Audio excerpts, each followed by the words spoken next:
ओकर संगे भाग रही बाप के छोड़ दल रही बाप को मोरे छोड़ दे रही तक माल मनी कमा के कोनो धुरे में के बाबू लोग के पालन करतन ओकरे के लेके चल गए रही। जब ओकर दिल में ये करे है बाबू तो ओकरे के संग क्या बात हुआ और क्या बात हुआ था आखिरी समय में? कुछ नहीं, बस हमसे पानी मांगे हैं, पानी दे दिए हैं। आप यहीं पे थी उस समय? हाँ, उसके बाद जाकर नहीं मालूम है, लेकिन 1:50 पे मेरी मम्मी जाकर जगाई है हम लोग को। क्या बताई उस समय? कुछ नहीं बताई, बोली कि चलो बाहर दुकान क्या चीज क्या हुआ है। ओकरे अपने में करतला समझारा हम तो अपना घर में हमरा का पता बा ना पता रहा हमरा का मालूम बा। कौन फान को ना करत रही? शादी हुए कई साल हो गया, पति पत्नी का रिलेशनशिप चल रहा था, 6 बच्चे हो गए थे। अब पत्नी बेवफा हो गई, किसी दूसरे के प्यार के चक्कर में अपने ही आंखों के सामने खिड़की से देख रही थी, अब पति को गोली मरवा के। भैया गोपालगंज का मामला है। गोपालगंज में एक ऐसा गांव है जहां पे शादी हुए कई साल हो गया, पति पत्नी का रिलेशनशिप चल रहा था, 6 बच्चे हो गए थे। अब पत्नी बेवफा हो गई, किसी दूसरे के प्यार के चक्कर में अपने ही आंखों के सामने खिड़की से देख रही थी, अब पति को गोली मरवा के हत्या करवा दी। गोपालगंज का मामला है। पति का नाम ईश मोहम्मद मछली का काम करते थे, व्यापार करते थे।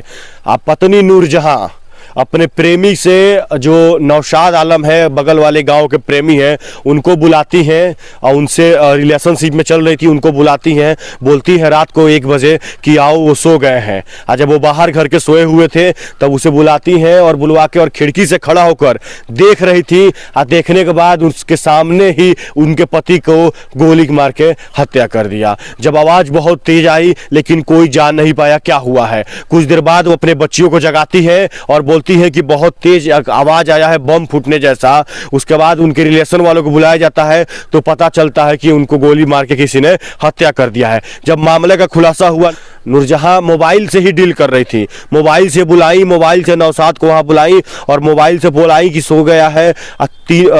बुलाने के बाद हत्या करवाई, लेकिन उनको नहीं पता था कि पुलिस भी उनसे भी तेज है। सर्विलांस का जब रिकॉर्डिंग निकाल कर चेक की पुलिस प्रशासन तो पता चला कि कातिल कोई बाहरी नहीं है, कातिल तो उनकी पत्नी है जो 6 बच्चों की माँ थी। उन्होंने 6 बच्चों के बारे में नहीं सोचा, समाज के बारे में नहीं सोचा और उन्होंने अपने पति की हत्या करा दी। वो बेवफा पत्नी थोड़ी सी भी नहीं सोची कि शर्म आनी चाहिए उसको कि अगल बगल के इतने भी समाज में 6 बच्चे हो गए थे और रात को बुला के हत्या करा दी। पुलिस प्रशासन अभी गिरफ्तार कर चुकी है, गोली मारा उसको भी और उसके पत्नी को भी गिरफ्तार कर लिया है। नूरजहां वारदात को तो अंजाम देने के बाद एकदम चुप हो गई, किसी से नहीं बता रही है। 1 घंटे बाद परिवार के अपने लड़कियों को जगाती हैं, कहती हैं कि बम जैसा आवाज आया है। घर से कोई बाहर नहीं निकलता है। नूरजहां अपने भाई और वो बच्चियां अपने मामू को वहां बुलाते हैं। आधे घंटे बाद वो लोग पहुंचते हैं, आवाज देते हैं। उसके बाद से जब देखते हैं कि उनके बहनोई है और वो नूरजहां की हस्बैंड और उन बच्चियों के पिता को गोली किसी ने मार दिया है। नूरजहां कुछ बताने के लिए तैयार नहीं थी, बस इतना बता रही थी कि बम जैसा आवाज आया है, कुछ बताने के लिए तैयार नहीं थी, बहुत चुप जैसे रह रही थी। 6 लड़कियां थी उनके, एक लड़की का शादी भी हो गया था। इतना लंबा समय तक रिलेशन चल रहा था। अब वो बेवफा पत्नी अपने ही पति को मरवा दी, बना बनाया मकान बनाया, सब कुछ किया उनके लिए। उसके बाद भी अपने पति को, इतने साल रिलेशन में रहने के बाद अब अपने पति को गोली मरवा दी। ऐसे कैसे किसी पे कोई विश्वास करेगा। बाकी वीडियो को अगर यूट्यूब पे देख रहे थे यूट्यूब को जरूर सब्सक्राइब करेगा, फेसबुक पेज पे देख रहे थे फेसबुक पेज को फॉलो करिएगा। धन्यवाद।